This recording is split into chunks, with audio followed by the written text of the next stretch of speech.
आप ही आज मैं आपको फिर तंग करने आ गई हूँ। आज मुझे आपसे एक और टॉपिक समझना है। मैम हमें आज स्पेसिफिक हीट कैपेसिटी पढ़ाएंगी। क्या आप मुझे बता सकती हैं स्पेसिफिक हीट कैपेसिटी क्या होती है? आज मैं समझाती हूँ स्पेसिफिक हीट कैपेसिटी क्या होती है। स्पेसिफिक हीट कैपेसिटी वो अमाउंट ऑफ हीट है जो किसी ऑब्जेक्ट में एब्जॉर्ब होती है या फिर लॉस्ट हो जाती है। कुछ मटेरियल्स की स्पेसिफिक हीट कैपेसिटी बहुत ज़्यादा होती है और कुछ की बहुत कम होती है। आओ तुम्हें समझाऊँ। जिस तरह कि ये एक ग्लास है, अगर मैं इसके अंदर वाटर डालती हूँ तो मैं इस ग्लास को यहाँ तक भरने के बाद भी इसमें थोड़ी सी कैपेसिटी मौजूद है, मैं इसे मज़ीद भर सकती हूँ। तो ये मैं इसे भर देती हूँ। अब ये ग्लास फुल है, यानी कि इसकी कैपेसिटी ख़त्म हो गई है। अब मैं इसमें और पानी नहीं डाल सकती। स्पेसिफिक हीट कैपेसिटी भी बिल्कुल इसी तरह होती है कि वो अमाउंट ऑफ हीट जो कि एक ऑब्जेक्ट के अंदर एब्जॉर्ब होती है या फिर लॉस्ट हो जाती है। जैसे इस ग्लास के अंदर मैंने वाटर डाला तो जब तक वो फिल नहीं हुआ, अब अगर मैं इसमें पानी और डालती हूँ तो ये गिर जाएगा। तो ये स्पेसिफिक हीट कैपेसिटी कहलाएगी। कुछ ऑब्जेक्ट की ज़्यादा होती है और कुछ की कम। अभी इसकी स्पेसिफिक हीट कैपेसिटी इसके मुकाबले में कम है।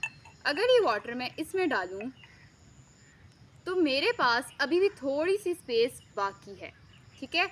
मैं इसमें मज़ीद वाटर ऐड कर सकती हूँ, तो इसका मतलब इसकी स्पेसिफिक हीट कैपेसिटी ज़्यादा हुई।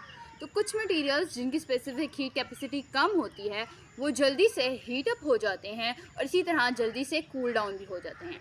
लेकिन जिनकी स्पेसिफिक हीट कैपेसिटी ज़्यादा होती है वो बहुत टाइम लगाकर हीट अप होते हैं और उनको इसी तरह टाइम लगता है कूल डाउन होने में। जिस तरह के वाटर को अगर हम बॉयल होने के लिए रखते हैं तो आपको पता है कि उसको बॉयल होने में कितना टाइम लगता है, ठीक है। मतलब उसकी स्पेसिफिक हीट कैपेसिटी ज़्यादा है, विच इज़ अप्रॉक्सीमेटली 4200 जॉल पर केजी केल्विन। जबकि अगर हम उसके मुकाबले में ऑयल को स्टोव के ऊपर रखें तो ऑयल एक थोड़ी देर बाद गर्म हो जाता है। तो इसका मतलब ऑयल की स्पेसिफिक हीट कैपेसिटी ज़्यादा है। जिन मटेरियल्स की स्पेसिफिक हीट कैपेसिटी ज़्यादा होती है उन्हें हम बहुत सी जगहों पे इस्तेमाल करते हैं, जैसे कि वाटर को कूलिंग एजेंट के तौर पर इस्तेमाल किया जाता है क्योंकि उसकी स्पेसिफिक हीट कैपेसिटी ज़्यादा होती है। जबकि कुछ मटेरियल्स जिनकी स्पेसिफिक हीट कैपेसिटी कम होती है उन्हें as a heat sink use किया जाता है। Q is directly proportional to M delta T। Q हमारे पास अमाउंट ऑफ हीट एब्जॉर्ब या फिर लॉस होती है। M जो है हमारे पास मैस होता है ऑब्जेक्ट का, और delta T is the change in temperature, यानी कि कितना चेंज आया है टेम्परेचर के अंदर। Q डायरेक्टली प्रोपोर्शनल होता है मैस और टाइम चेंज इन टेम्परेचर के। अब यहाँ पे हमने प्रोपोर्शनैलिटी का साइन हटाना है तो हम एक कांस्टेंट लगाते हैं, तो यहाँ पे कांस्टेंट लगता है C represent specific heat capacity. तो इसका फॉर्मूला हुआ Q is equal to CM delta T, और इसका ऐसा यूनिट हुआ Q का क्या होता है जॉल, क्योंकि वो एक हीट है। फिर मैस का क्या होता है kg, और चेंज इन टेम्परेचर का केल्विन। तो जॉल पर kg केल्विन जो है हमारे पास स्पेसिफिक हीट कैपेसिटी का ऐसा यूनिट है। थैंक यू आपी, आपने तो मेरी मुश्किल ही आसान कर दी है।